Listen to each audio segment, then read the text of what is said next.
Hi hello welcome to my channel. ఇవాళ ఎంతో టేస్టీగా ఉండే దొండకాయ ఫ్రై ఎలా ప్రిపేర్ చేసుకోవాలో చూసేద్దాం. ఎక్కువ ఆయిల్లో డీప్ ఫ్రై చేయకుండా తక్కువ ఆయిల్తో టేస్టీగా ప్రిపేర్ చేసుకుందాం.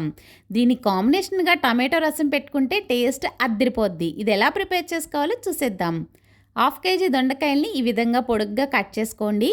ఒక 1/2 కప్పు ఆయిలు, 1/2 కప్పు పల్లీలు, 1 స్పూనున్నర కారము, రుచికి సరిపడా సాల్టు, 3 స్పూన్ల శనగపిండి, కొబ్బరి, 2 ఎండుమిర్చి, 5 వెల్లుల్లి రెబ్బలు, 1/2 టీ స్పూన్ జీలకర్ర.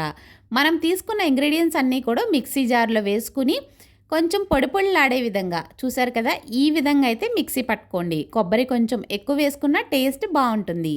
మనం తీసుకున్న 3 స్పూన్ల శనగపిండిలో 1/2 టీ స్పూన్ బియ్యపిండి, కొంచెం కారము, కొంచెం సాల్ట్ వేసుకుని ఒక్కసారి మిక్స్ చేసుకున్న తర్వాత కొంచెం వాటర్ కూడా వేసుకుని మనం పకోడీ పిండిలాగా అయితే కలుపుకోవాలి. చూసారు కదా, ఈ విధంగా అయితే కలుపుకోండి.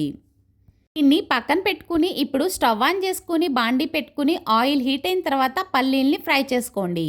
సేమ్ అదే ఆయిల్లో క్రిస్పీగా కరివేపాకును కూడా ఫ్రై చేసుకోండి. మళ్ళీ మనం ముందుగా చేసుకున్న ఈ పిండిని కొంచెం కొంచెం పకోడీలాగా అయితే వేసుకోవాలి. ఇవి కొంచెం గోల్డెన్ బ్రౌన్ కలర్ వచ్చిన తర్వాత పక్కన తీసి పెట్టుకోండి. మీకు కావాలంటే ఇలా బూందీలాగైనా వేసుకోవచ్చు. ఒక్కసారి చూడండి, ఈ విధంగా బూందీలాగైనా వేసుకోవచ్చు. అది మీ చాయిస్. చూసారా ఎంత చక్కగా వస్తుందో బూందీలాగైనా పకోడీలాగైనా వేసుకోవచ్చండి. అది మన ఇష్టం.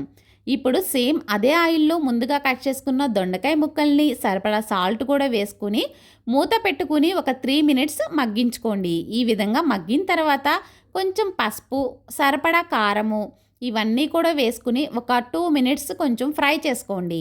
2 మినిట్స్ ఫ్రై అయిన తర్వాత కొబ్బరి పొడిని మనం ముందుగా చేసుకున్నాం కదా, ఆ కొబ్బరి పొడిని కూడా వేసుకుని ముక్కలకి పట్టే విధంగా అయితే ఒక 3 to 4 మినిట్స్ అయితే ఇవి కొంచెం ఫ్రై అయ్యే వరకు అయితే ఈ విధంగా అయితే ఫ్రై చేసుకోవాలి.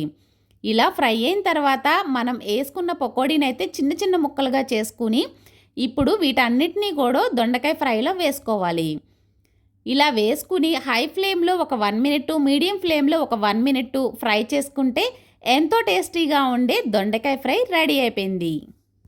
చాలా బాగుంటుంది. ఇలా ఒక్కసారి ట్రై చేయండి. వేడి వేడి అన్నంలో రసం వేసుకుని పైన దొండకాయ ఫ్రై వేసుకుని కలుపుకుని తింటే టేస్ట్ అద్దిరిపోద్ది. చూసారా ఎంత టెంప్టింగ్గా ఉందో.